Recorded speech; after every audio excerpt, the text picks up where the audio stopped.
বাড়িতে আসার পরে কিছুক্ষণ রেস্ট নিয়ে চলে এসেছি সোজা মামাবাড়িতে। যেহেতু মা আগে চলে এসেছে, আমি, আমার বর, বাবা আর বোন এখন যাচ্ছি। আর বোনের বর হয়তো বিকেলের দিকে যাবে। কারণ ওর কাজ আছে প্রচুর, সেই কারণে ওর চাপ থাকে। রবিবারটা আরকি, সেই কারণে ও অনেকটা দেরিতে আসবে। আর এখানে দেখো সবাই দাঁড়িয়ে আছে, সবাই একসাথে দেখা হলে না কত মজা হয়। রাহুলকে কিন্তু এখানে খেতে দিয়ে দিয়েছে মিষ্টি, তরমুজ, তারপরে চিড়ে, নারকেল, মুড়ি সব একসাথে। কারণ এগুলো রিচুয়ালস আমার মামাবাড়িতে নববর্ষের দিন কিন্তু সবাই মিলে একসাথে এগুলো খায়। আর মা এখানে নারকেল কোড়াচ্ছিল, ভাই দেখো শুরু হয়েছে, বলছে ভিডিও করিস না, করিস না। তারপরে চলে গেছি ছাদে, সবাই মিলে এবার খাবো ডাব।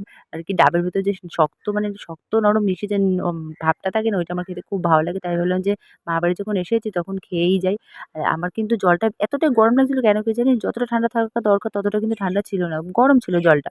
কি হয়নি হয়তো ছাদে ছিল তাই প্রচন্ড তাপের জন্য সেই কারণে জলটা হয়তো গরম হয়ে গেছিল। তারপরে কিন্তু বাবা এসেছিল, বাবাকেও আরকি ডাবটা কেটে আরকি দেওয়া হয়েছিল। আরেকটা পেড়ে ছিল সেটা আরকি বাবাকে কেটে দেওয়া হলো। সবাই মিলে কিন্তু খেয়ে বেশ মজা করে খেয়েছি। আর এরকম মানে সবাই একসাথে থাকার মজাটাই কিন্তু আলাদা। আর দেখো এখানে কত সুন্দর কিউট ভাবে বসে রয়েছে আর আমাদের দেখছিল এপাশে। আর দেখো এবার কিন্তু এগুলো খাবো আরকি। তো ওদের বলছিলাম নিতে কিন্তু ওরা নিচ্ছিলই না।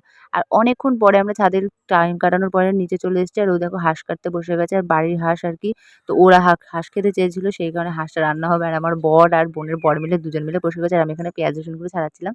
আর দেখো মামিও চলে এসেছে কিন্তু চা নিয়ে সবার জন্য। সবাই মিলে এবার খেয়ে নেবো চা।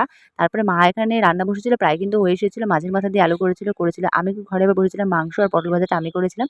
আর মা করেছিল হচ্ছে হাঁসের মাংস আর ছিল মাছের মাথা দিয়ে আলু। তো আমরা খেতে থাকি, তোমরা প্লিজ ফলো করতে থাকো।